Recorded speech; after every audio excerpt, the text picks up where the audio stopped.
Welcome back to the Emcee Hour, everybody. It's been a while. Been about a week. We took a week off. Just to recharge the batteries, but me and Andrew are back again.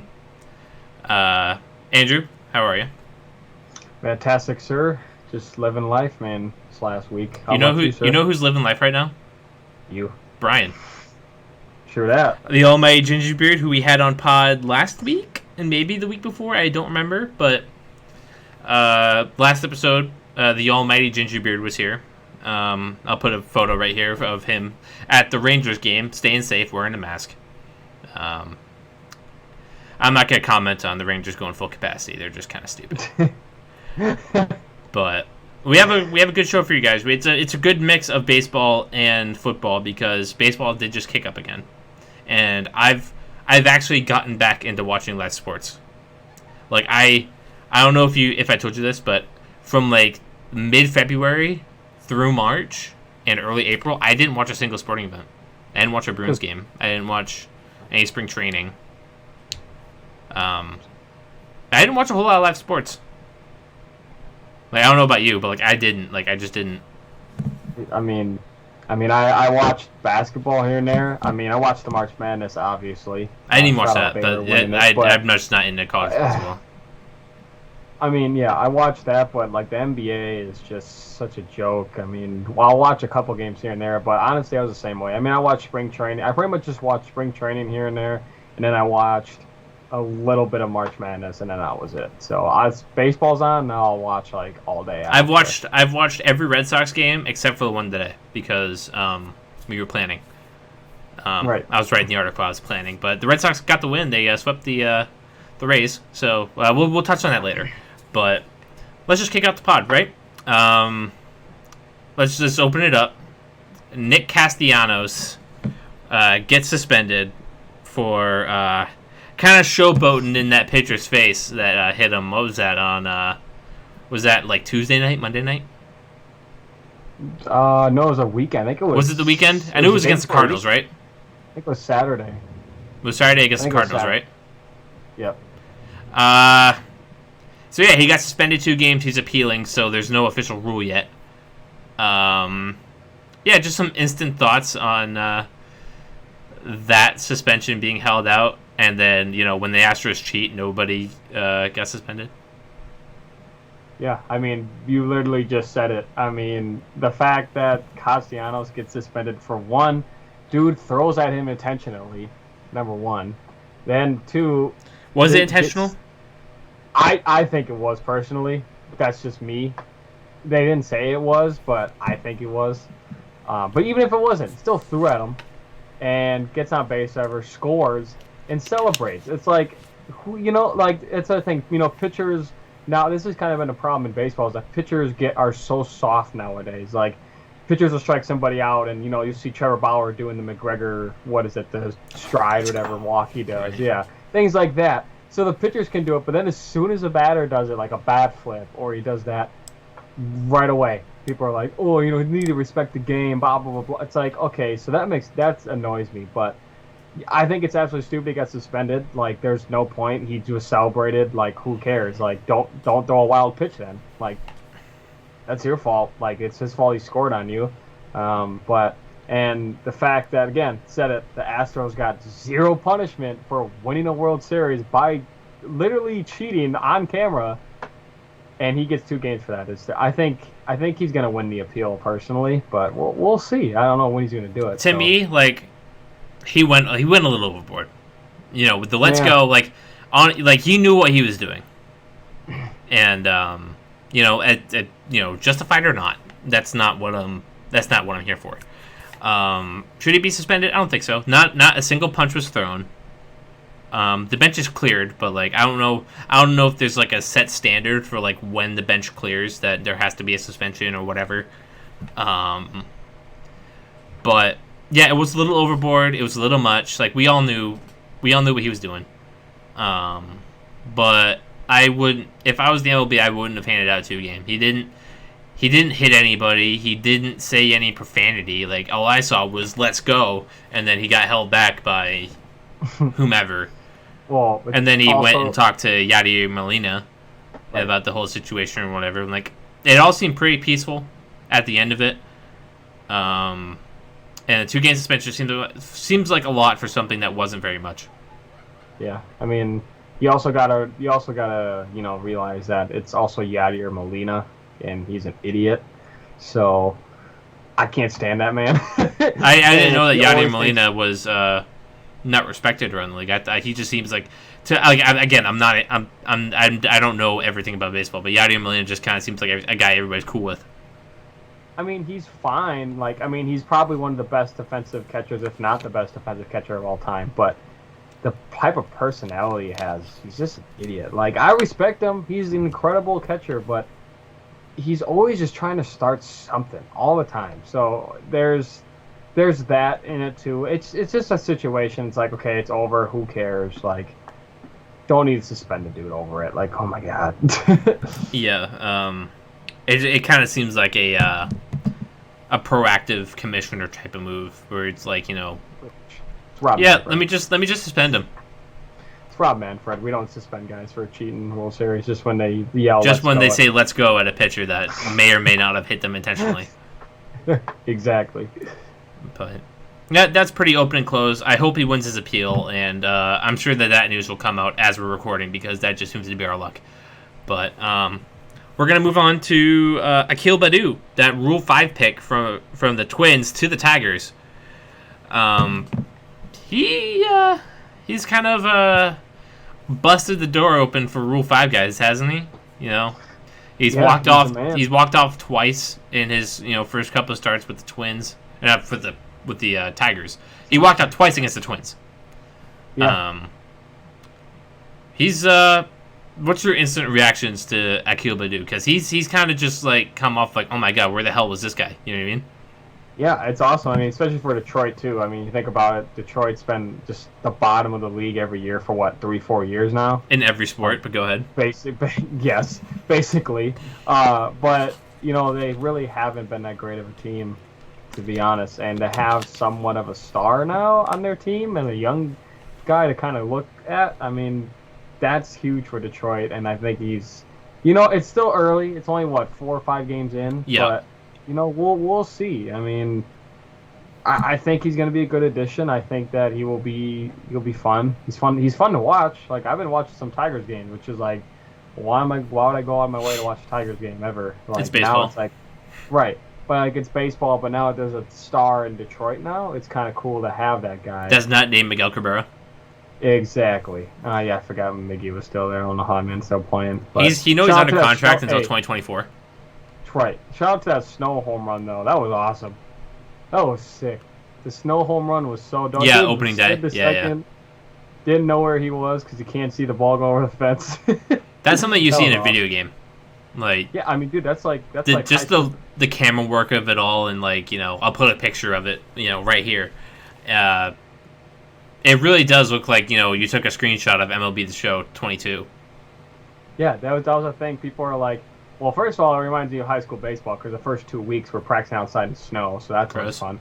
But someone was like, yeah, can we get the new MLB The Show comes out in like a week and a half. They're like, can we get a snow feature?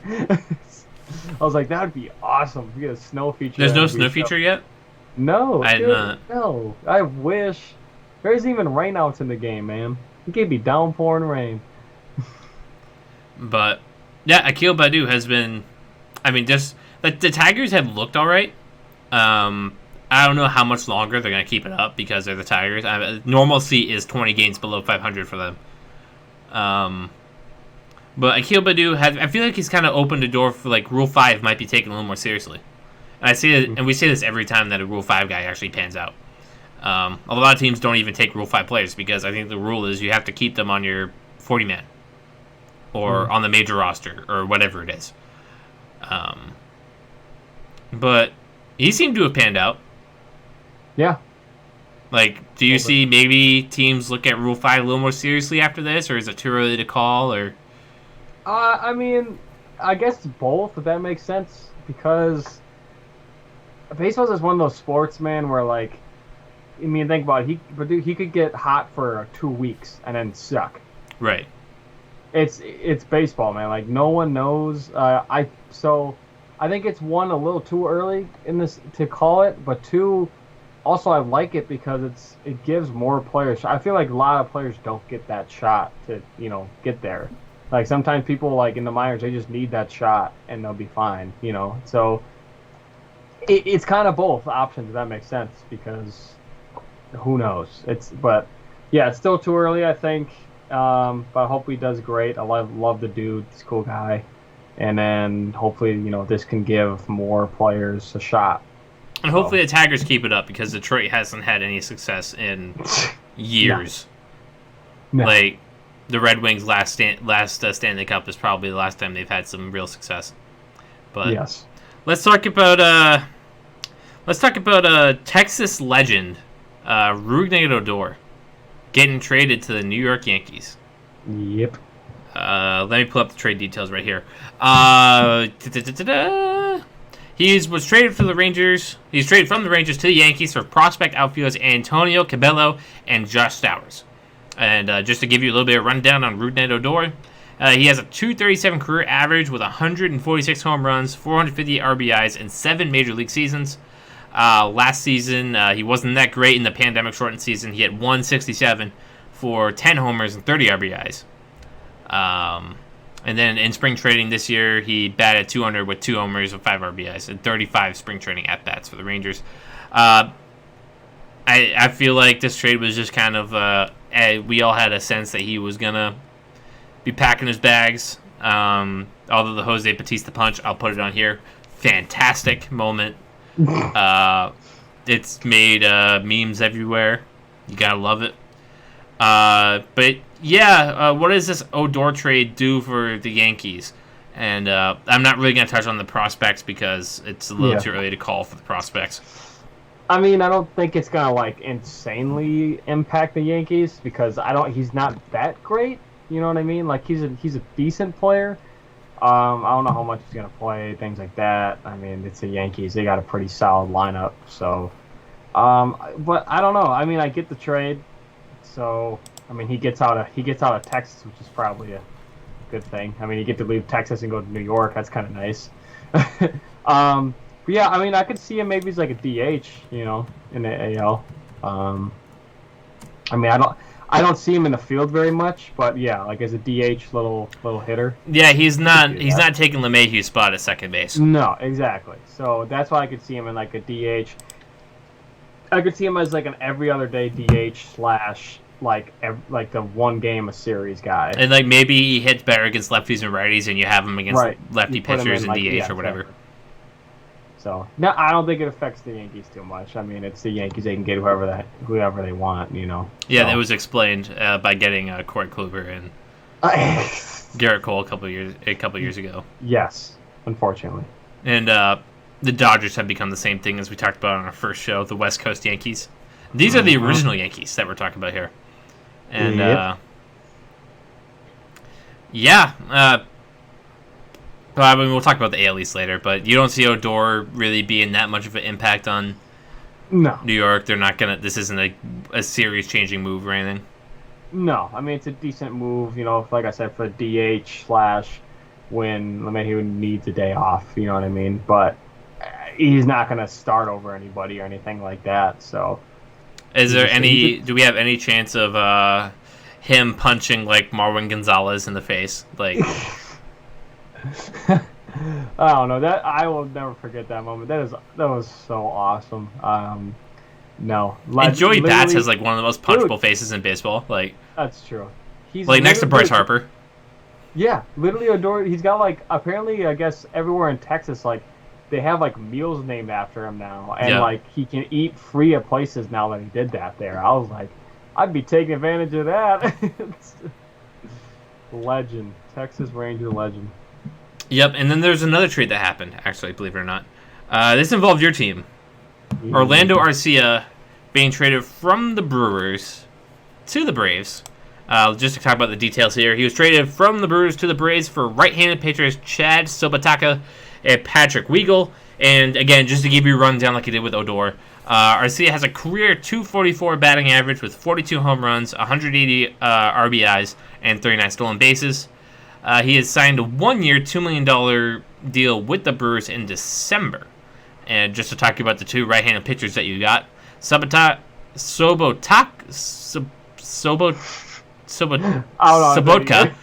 go Sobotka.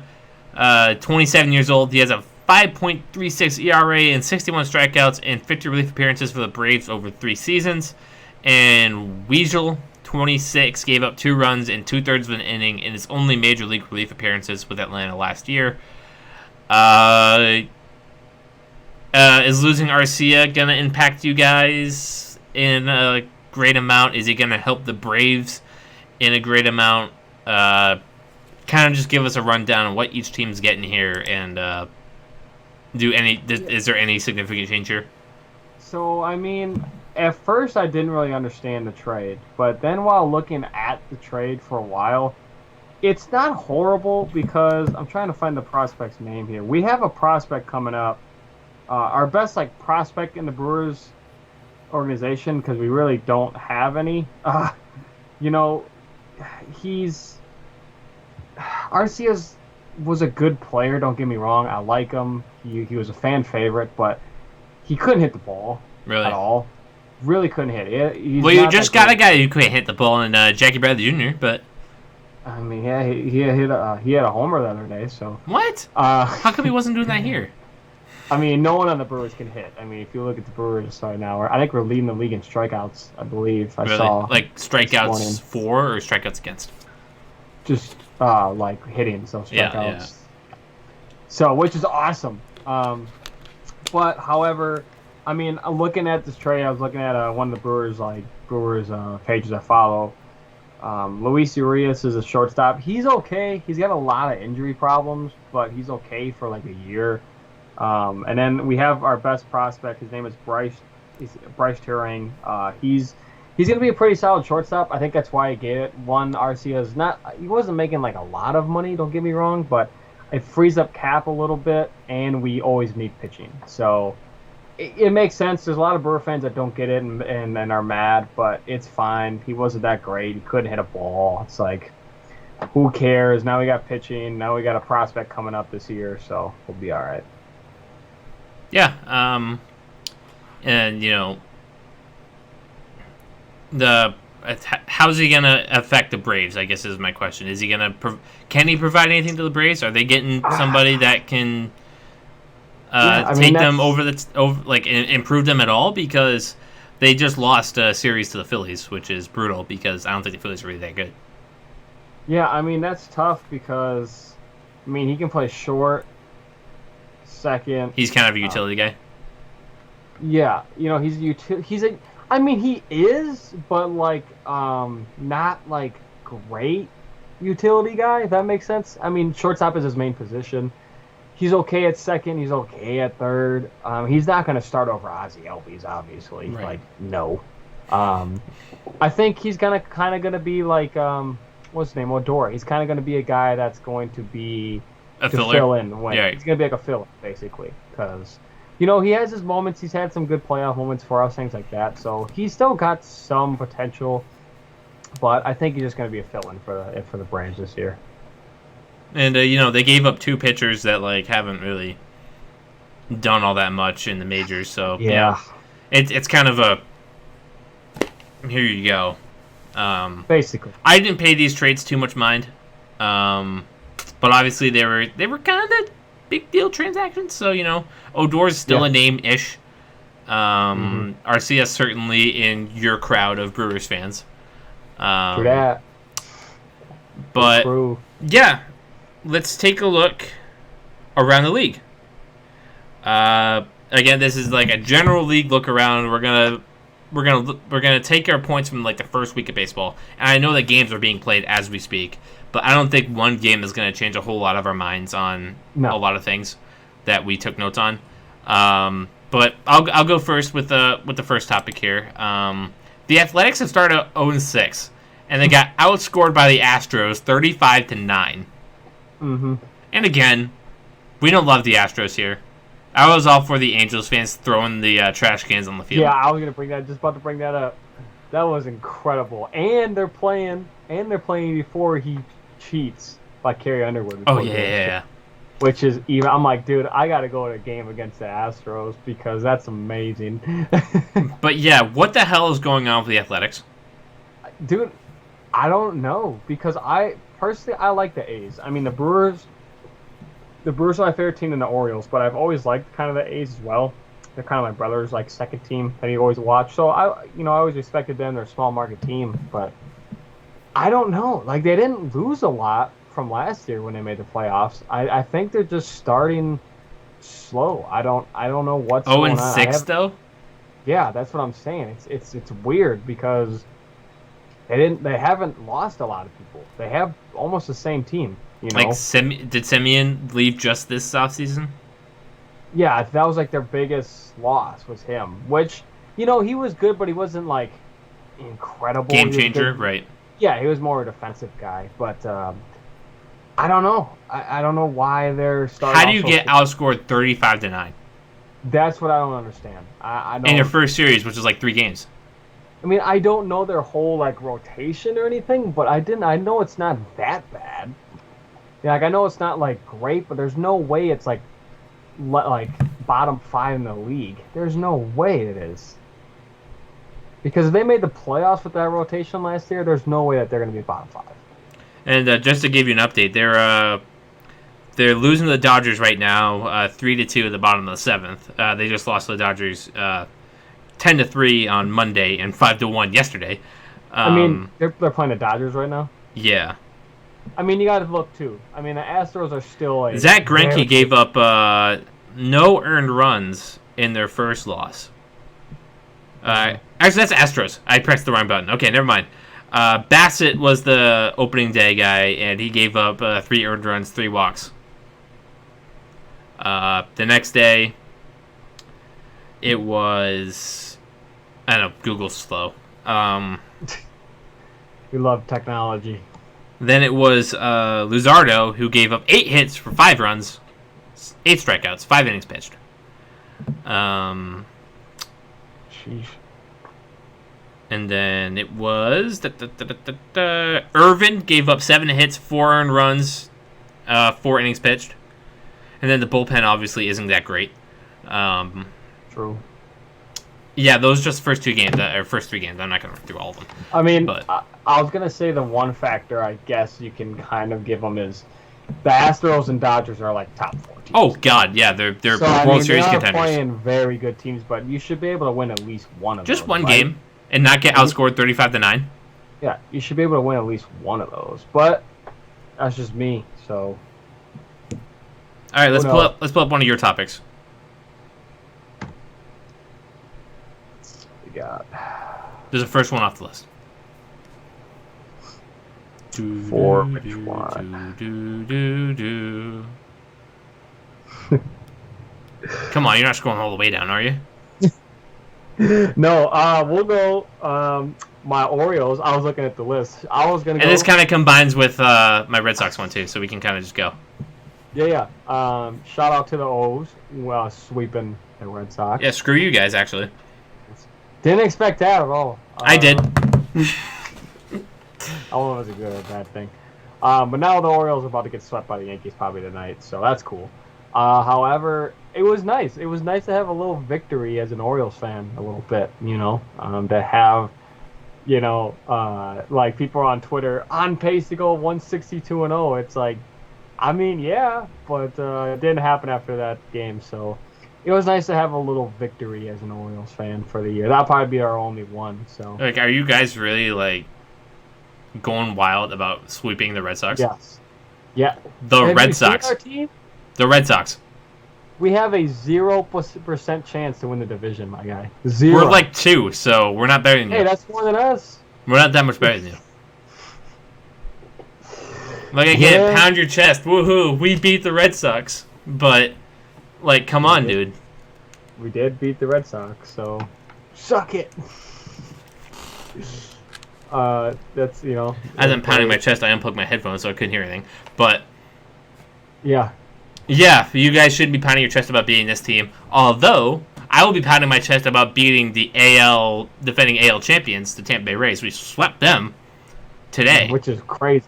I did not expect that at all, to be honest. No, that's new. That's a series to be pounding your chest about. Like, Yeah. if you guys sweep the Yankees, then like that, I'd say like, yeah, props to you. You guys swept the Yankees, but obviously that didn't happen.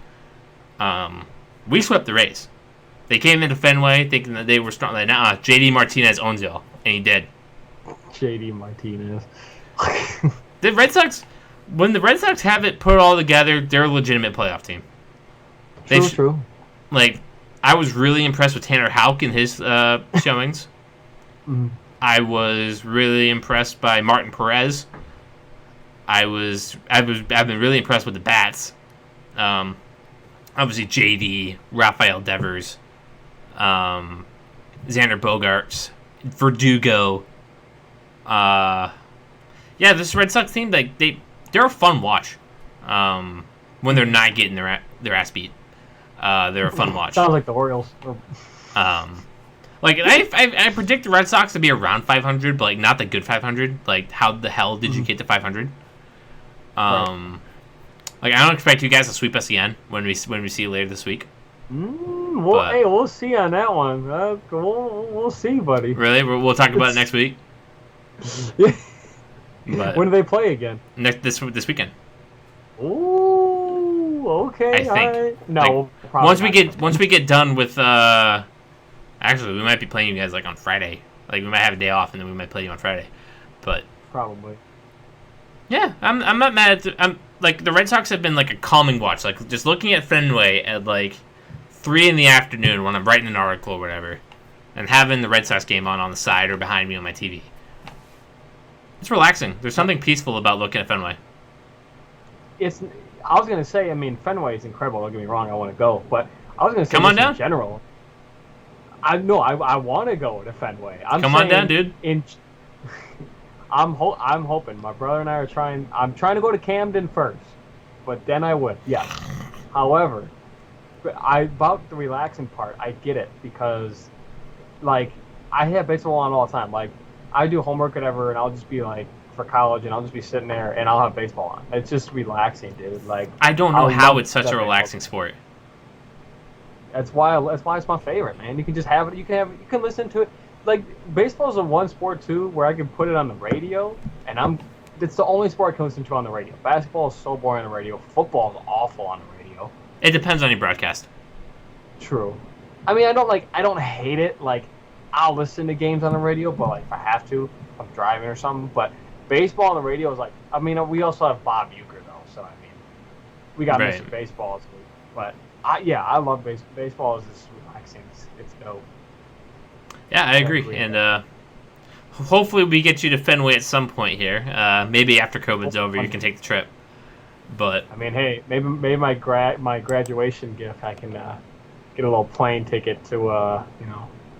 But yeah, my last point was the Reds have looked really good.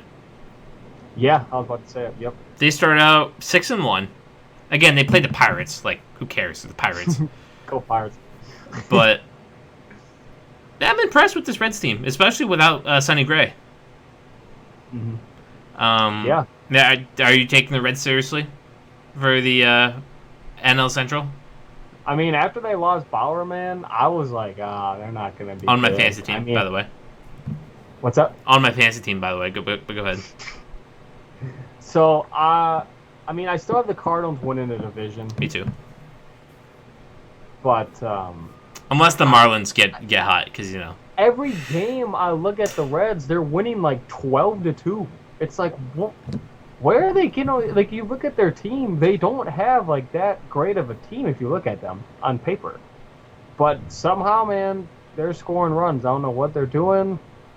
Their only loss was because Luis Castillo forgot how to pitch. That was their only loss. Again, I think I have Cardinals. I think I'm kind of gonna switch up the prediction a little bit because I think the first or second show was kind of different. I think I had the Brewers in second. I might have to go with the Reds as like a wild card team because the way the Brewers look this year, no, it's gonna definitely be the Cardinals that get the division. The Reds can definitely get a wild card. They kind of have an easy streak. Like I don't think the Cleveland baseball team's all that good anymore, are they? No, Like they should handle really. them easily. I mean, So then their first real competitive matchup again is April 23rd when they play the Cardinals again. Until then, that's like 2 weeks. Until then, it's easy. They play the D-backs starting Friday. Yeah. Then they play the Giants starting Monday. Then they play the Cleveland baseball team starting April 16th. Mm-hmm. And then the Diamondbacks again. And then they finally meet up with the Cardinals on April 23rd. Like, they're going to go on a hot streak. Yeah. I mean, again, yeah, it's kind of like the what team were we talking about? Was it the Tiger? Not the what team was talking about? Might have been the Tigers. That had like the A's. It's like the A's. Like it's basically the opposite. So they got a hard schedule, and then the Reds got an easy schedule. So it's kind of like the opposite way. You can see how playing the Pirates and the Cleveland, it's like, well, okay, yeah, I mean you're whooping these teams, but it's like, have you played a team that's good yet? No. So we'll see. But I like I mean, I'm a Brewer fan. I don't like the Cubs or the Cardinals, but I don't have a problem with the Reds or Pirates at all. So I would like to see if the Brewers don't get there, I'd like to see the Reds make a little push, get to the playoffs for sure. But is it Reds year? Like Reds year? I think Reds fans need to chill. It's not Reds year yet. Yeah, it's 6 games in, man. Like it's 6 games in. Hold on. Take a seat. We still got 156 games left.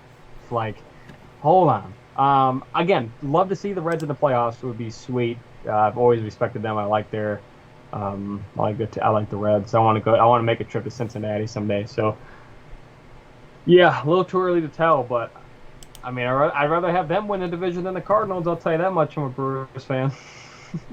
Yeah, but we're gonna change up sports. I think this was a good baseball discussion. We took about half the pod to talk about baseball. We're gonna take about half the pod to talk about football, because this is my forte. And let's talk. You got mine. Let's talk about this mess that's going on in San Francisco right now. Okay. So yeah, I don't know if you're paying attention to last week, Andrew, but let me fill you in. What if I told you the 49ers traded the 12th overall pick, a 2022 third pick, and 2 first-round picks in 2022 and 2023 to the Miami Dolphins for the number 3 overall selection? I mean, when I saw that, I was just like, "What? Why?"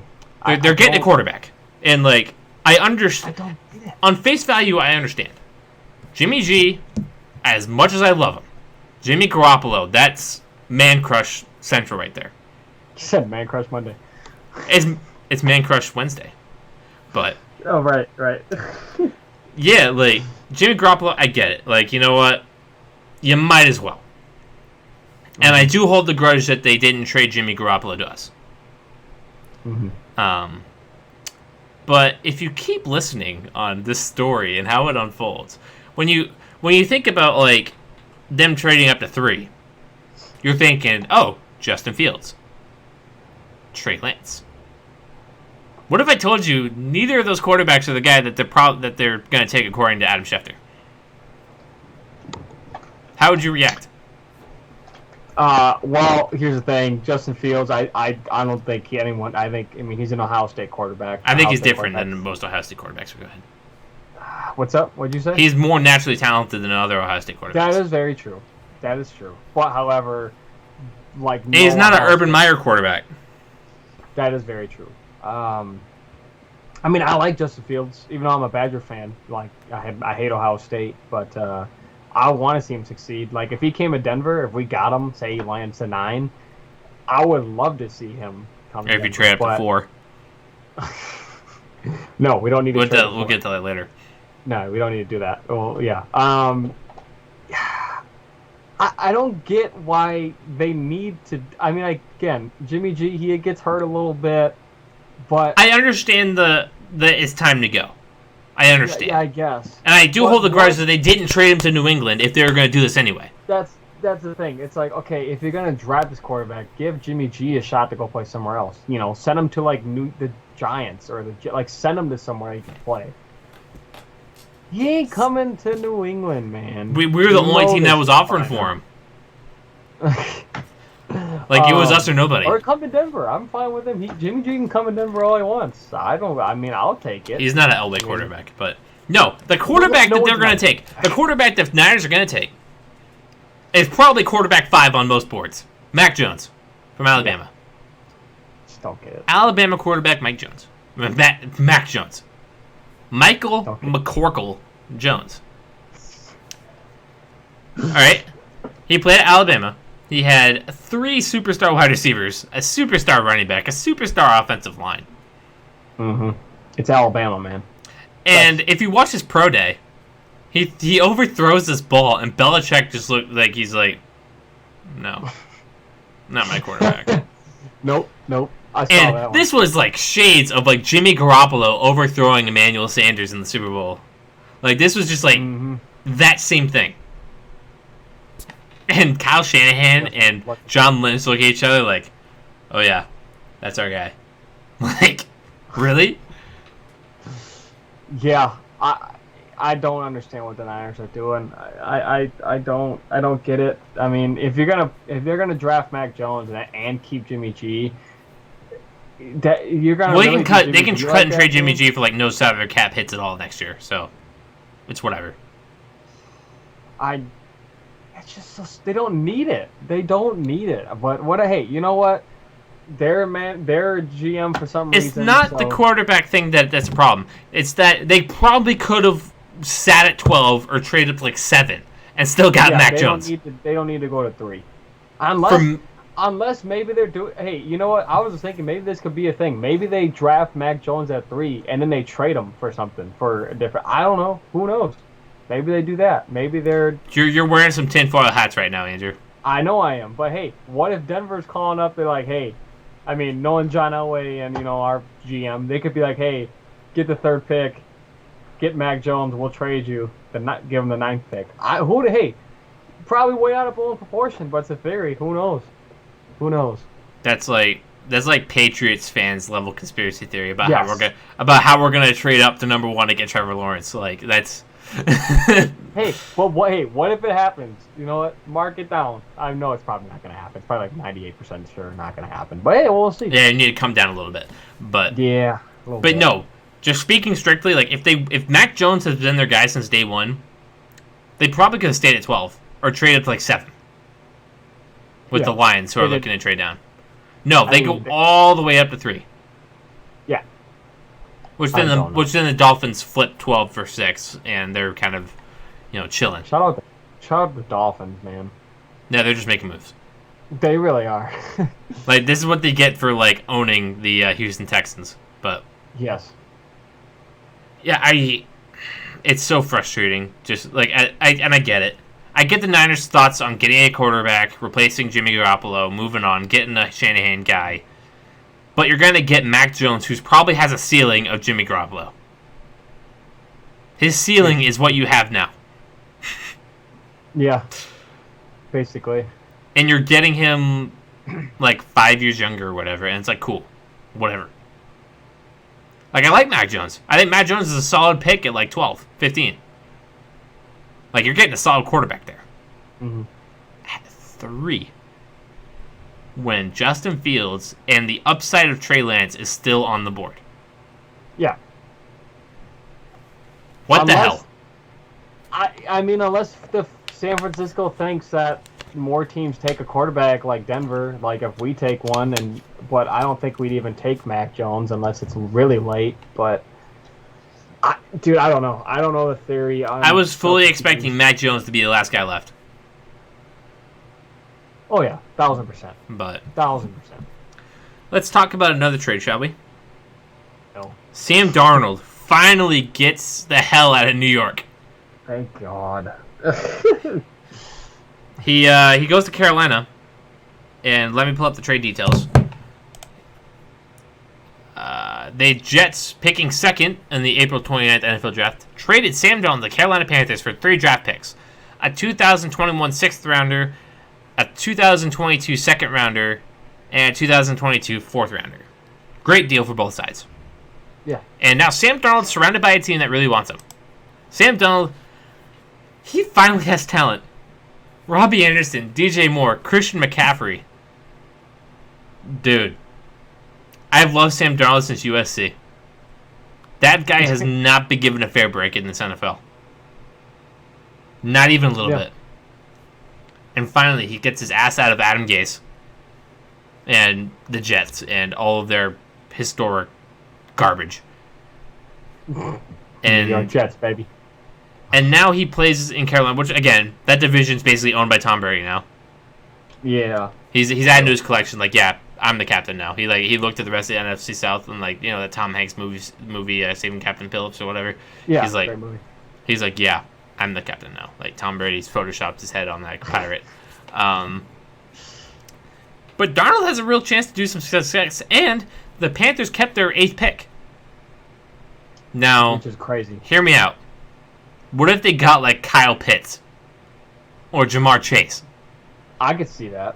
Like, dude. Pitts would be nice. Pitts would be a nice pickup for him, too. Like, I could get Ian Thomas as a solid tight end, but Kyle Pitts, dude, with Sam Darnold, who's now in, like, a rejuiced offense with Matt Rule, and the first year might be tough because, you know, first year new offense is always tough. We saw it with Cam Newton, who we're going to talk about later. But I think this is a good deal for both sides, and the Jets get their guy with Zach Wilson. No problem. He'll start day one. Maybe. Yeah. But yeah, what's your instant reaction to Darnold finally getting a shot somewhere else? Yeah, I mean, did you see? I don't know if it was his Instagram. It was somebody's Instagram. Yeah, if they were celebrating that he got out of New York, I was like, "This is amazing." Me too, dude. Yep. No, I'm really happy that he's out of New York. I mean, the Jets are just a joke. I'm sorry for Jets fans that are listening. Like, I wish they were good. I like their uniforms a lot. I think they're a cool team, but they just suck. And they're paying the price for employing Rex Ryan. Yeah, I hate Rex Ryan. Dude ruined Tebow's career. Anyway, sorry, we're going to go off topic. However, no, Sam Darnold, great dude. I think he just really hasn't gotten a shot. He has no help. I'm not, the Panthers, they're not like a crazy. They still have work to do. Playoff team, yeah, but they're in a better situation, and he's got more weapons there than he has ever in New York. So. McCaffrey, DJ Moore, Robbie Anderson, his old buddy from New York. Yeah, I think it's gonna be great, dude. I think like I said, I think the first year it might be a little shaky, but. Year two, I could definitely, or like halfway through the year or year two, I could see him kind of.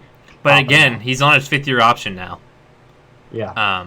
Or is it? No, they extend. No. He's on his 4th year, and they extended the 5th year. Oh, okay. I don't think his contract's up because what was he drafted 2018? He was in that 2018 class. So. Probably. 17 or 18 class. Yeah, I fully expect the Panthers will be better than last year. Teddy Bridgewater, Sam Darnold's is a very marginal upgrade. Yes. Or no, not a substantial upgrade, not a marginal upgrade. Like Teddy Bridgewater is just sympathy Cardale Jones at this point without the arm. Like everybody feels bad for him because the knee blown out, and I get it. He's not that good. I like him. He's a likable guy for sure. He's not that good. Guy. Yeah, and I'm sick and tired of the Patriots. Oh my god. These Patriots rumors are like, oh, so they go after Teddy Bridgewater? We wanted him last year. I'm like, no. There's no point. We have Cam. Yeah, you don't need to. There's no point. I don't give me Teddy Bridgewater for the love of God. Do not put me through that. Give me Cam. Give me Cam year 2, which we're going to talk about in 3 seconds. But yeah, Darnold trade works out for everybody. You think? Yeah, I think it works for everybody, and I guarantee you he's happy to go there. Yep. And let's talk about the draft, huh? Yes, so, sir. With these trades going down, right? We have one team now that's for sure going to take quarterback from the Jets, as if there was any question. Right. And now we have one team that might not take a quarterback in the Panthers. Now they're good. So... Let me just run it down like this. The first 3 picks are likely to go as follows, okay? Trevor Lawrence to Jacksonville. Zach Wilson to the Jets. because that's been pretty much confirmed at this point. And Mac Jones to San Francisco per Adam Schefter on the get-up. So It's crazy. what happens after that? The Falcons pick at 4, and they're looking to trade down with a team in need of a quarterback. Who might that be? The Denver Broncos, No. the New England Patriots, the Washington football team, and the Chicago Bears. Other than that, I don't really see teams that are like desperate for quarterback. Maybe the Eagles if they don't want Jalen Hurts, and like Justin Fields is like, oh my God, give me. Or maybe like the Giants if they're like, yeah, screw Daniel Jones, let's get Justin Fields for this offense. But really, the only two teams I really see being able to move up are the Broncos and the Patriots. And to be honest, I think it's more likely you than us. I hope not. You hope not? No. Like I said, I would love to get Justin Fields and things like that, but it's like we just move on from quarterback to quarterback every draft. It's like, okay, and Luck's not either, so you're gonna have to do something. No, Luck isn't it either. As much as I love the guy, it's like it's just tough. I mean, yes, we need a quarterback. Don't get me wrong, but 1000%. We also need a line, and we also need a corner still. So it's like, what's his name? Certain? I don't know how to say his last name. Patrick Surtain. Yes, yeah. If he's still on the board and we don't pick him, I'm gonna be pissed. I'm literally gonna be pissed off. Justin Fields, I like him. He's just not. I don't think he'd do great in our offense at all. I really don't. I don't think we need it this year, especially not. What about being Trey Lance? 3. I feel like he'd be better in our offense. My whole problem is he's not a day one starter. That's the problem. And you guys are probably going to be looking to push him into the starter because Locke is not it. Much of a guy, I don't know. You have his jersey like a moron. We know, but yes. I mean, he's a cool dude. You can't get me wrong. Him jamming out to put on by Young Jeezy. No, yeah. I put on for my city. Yeah. I wish he got to the Kanye verse because that's one of Kanye's best career verses, but I digress. It's true. Yeah, I think you guys are more likely to trade up than us. I wouldn't be surprised if we do. But if the Falcons don't trade up, they're probably just going to take Kyle Pitts. They should take Pitts or the or Surtain or Farley or Micah Parsons or. Yeah, whomever. I mean they can kind of go whatever, you know what I mean. They have a whole lot of needs. Best available, honestly. Yeah. Right. Then after that is the Bengals. I don't foresee them taking quarterback. They're probably going to go Penei Sewell. Yeah. At tackle, unless they're stupid and say, "Oh, hey, Jamar Chase, let's get him another wide receiver. Screw his protection. Let's blow his ACL again." Just get him hurt again. Then at 6 is the Dolphins. They're not going to take a quarterback, I don't think, unless they're really not sold on Tua and like not even just not sold on Tua, they hate Tua. Yeah. Which I don't think is the case, or else they wouldn't have spent the top 10 pick on him. Yeah. I don't see him getting Josh Rosen. And then at 7 are the Detroit Lions, who are also looking to trade down. Now, could I see them taking a quarterback? Absolutely. Absolutely takes to see them take quarterback. Because Goff, to this point, has not proven to be a number 1 selection. He's had spurts, but there's a reason that the Rams traded out for Matthew Stafford. And then at 8, who's at 8? Is it the Cowboys or the Giants? I don't remember. I think it's the Giants. NFL draft order. I think it's the Giants. I'm probably wrong. Hold on. Load. I don't care. I really don't care, ESPN. Number 8 is the Carolina Panthers. They're not taking quarterback. Yeah, no. And then we're up at 9. And then you guys, if you guys don't trade it, you're definitely taking quarterback. Yeah. True. And then it's the Cowboys. They just re-signed Dak. Not happening. The Giants, they might, but I don't see it. The Eagles, unless they don't like Jalen Hurts. And then the Chargers, not happening. The Vikings, maybe, because Trey Lance is from Minnesota. Like, if Trey Lance is there, I would put it past him because Kirk Cousins, Kirk Cousins. You're not getting any better. Kirk Cousins is Kirk Cousins.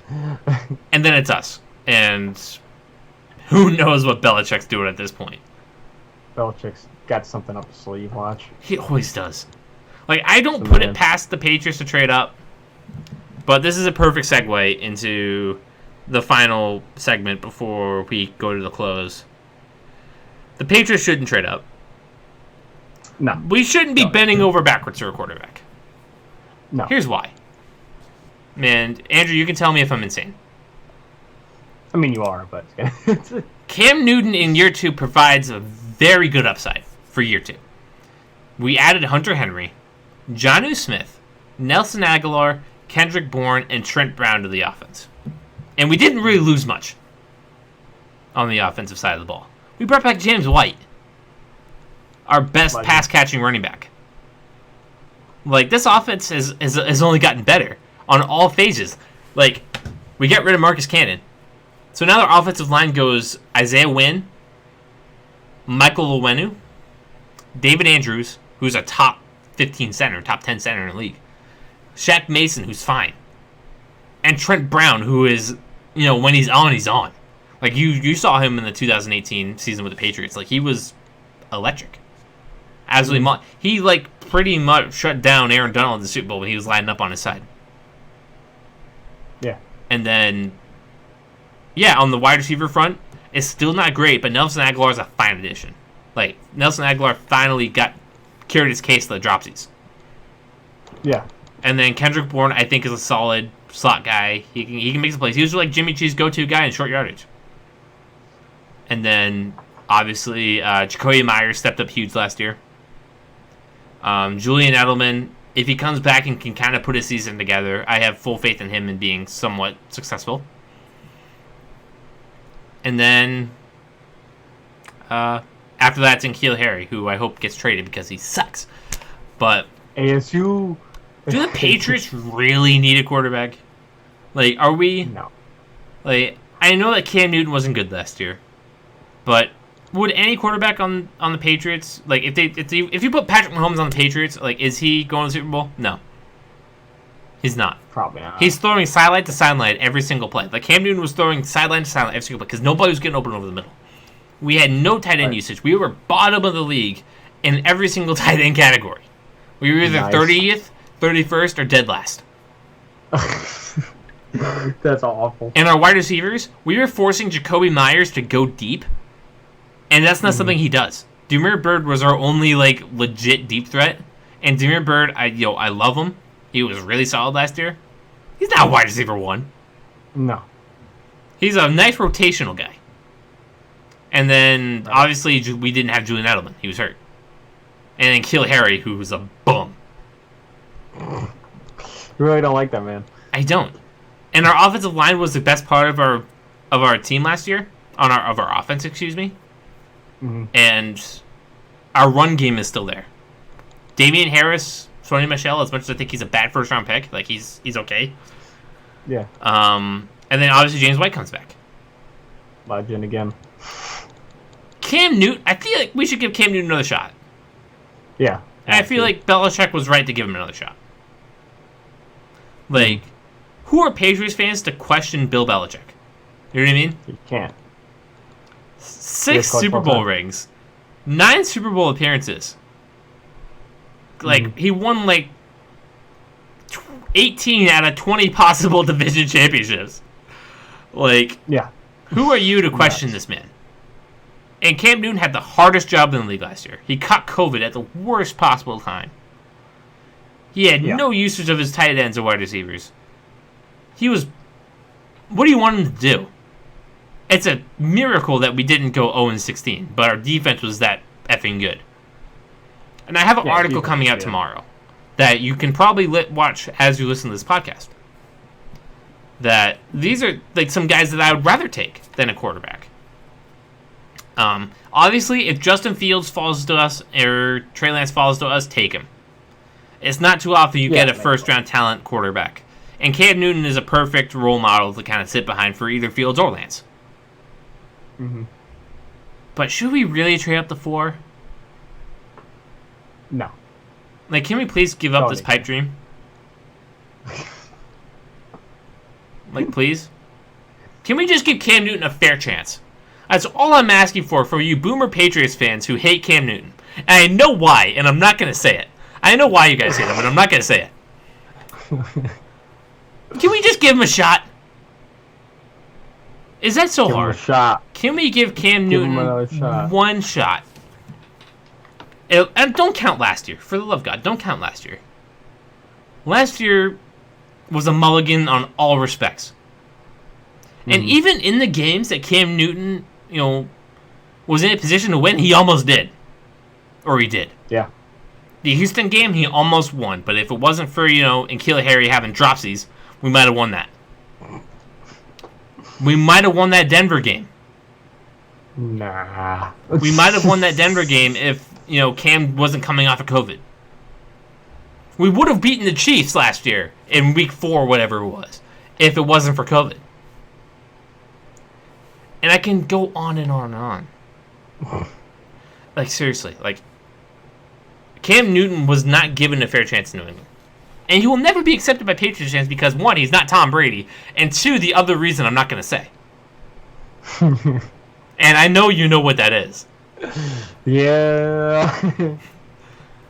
But, yeah, like, I assume that you're with me that Cam Newton should get another chance and the quarterback isn't the biggest need on this team.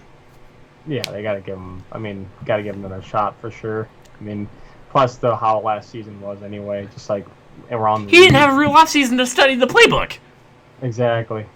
He wasn't signed until, 4th of July. Yeah. I think he'll do better this year for sure. You got to give him our shot. You have to. So. We have 2 really good tight ends. The wide receiver core is rebuilt. If we can draft, Jalen Waddle or Rashad Bateman, oh my lord. We're getting there now. We're back to, chucking dukes with Buffalo, which we were doing last year. Right. But I digress. That's my Patriots rant. I hope you enjoy. Closing thoughts with about 3 minutes to go. The closing question. I thought this was a good one from Tristan because somebody he was talking about Albert Pujols just retired or is retiring or who whatever.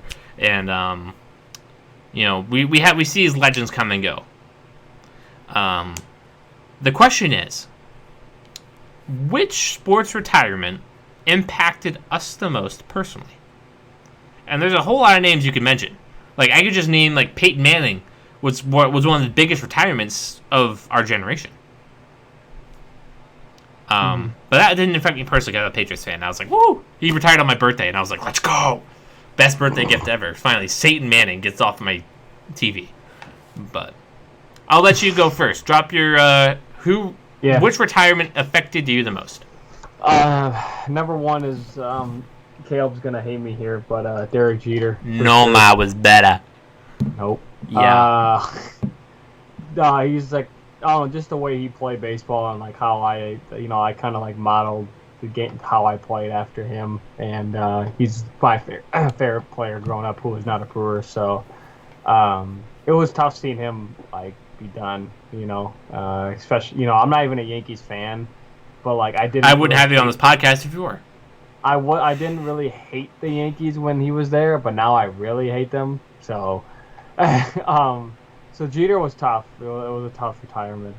But then number 2. The only one I can really think of, we both agreed on this one was Kobe. Kobe was. You're gonna steal my thunder.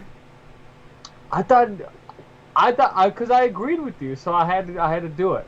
But 3 then was because my favorite player, Champ Bailey. I thought you were gonna go Champ Bailey, so that's why I kept Kobe. Oh well, my bad. Dude, you have 8. I have 2. I could name 8, but I have 2. So yeah, see, we agreed on 1, and another one. So then 2. My last one is Champ Bailey because seeing him come back and sign a 1-day contract with the Broncos, and just seeing him in a press con, it was so sad. He's the reason why you guys became a Bronco fan. So that was tough for me. That one, I cried that one. So those are my 3. Well, 2, and then 1 that I agree with Caleb on. Yeah, so obviously, I'll attack Kobe Bryant first. him dropping 60 in his last game, That's dope. and then dropping the Dear Basketball essay that I think won like an Oscar or something. Mm-hmm. Kobe just, as much as I think, we as fans kind of overrated him, and I know, like, I don't want to just say disrespectful to the dead. I don't. Rest in peace, Kobe Bryant, Gigi Bryant. My thoughts and prayers are with Vanessa and the family. I heard that the oldest daughter just got into USC, which is fantastic. I love it. Kobe Bryant's just a legend in the game. He's like most respected. There's a reason you take a pair of basketball and you shoot it in a hoop. You call it Kobe. Kobe. You know what I mean? Mm-hmm. Like, Kobe Bryant's an absolute legend, dropping 60 points in his final game in front of like everybody in the world. Like, nobody was watching the Warriors go 73-9 that night. No. Everybody was watching Kobe's last game against, I think it was the Jazz. Yeah, I think it was. And he dropped 60 points in front of like Kanye West, and like LeBron was there, and it was just a good night. And then obviously his death hurt us very much more when he ended up in the helicopter crash. Yeah. But yeah, Kobe retiring just after all of his injuries and like just coming back every single year, trying to get one more ring, trying to make the playoffs one more time. Like, he just refused to give up until that very end. And even in the very end, he dropped 60 points. Did they go easy on him? I don't know. But obviously Kobe Bryant, one of the, top players in NBA history. And then my final pick was David Ortiz, Big Papi. We all know him. We all love him. Unfortunately, it wasn't meant to be his final year. We lost to the I-Words, the Cleveland baseball team, at the end of that 2016 season. But I saw him 3 times in his final year. That's pretty cool. We saw him once at Camden Yards, twice in Fenway. David Ortiz just kind of personified Boston very well. After the Boston Marathon, he's like, "This is our fucking city." You know what I mean? Like, that got the whole city amped. He won a World Series. Yeah. And he was on that 2014 that won a World Series after like 86 years of failure. Yep. Like, legend. Absolute legend. And I can't say enough good things about David Ortiz. And I'm sure you can. I'm sure that you're a big Ortiz guy too. Yeah, I mean, he's the man. He was a legend. I mean, one of my favorite Red Sox players of all time. I mean, how can you not like Big Papi? Dude just hit bombs. Bombs, man. But yeah, that's the show.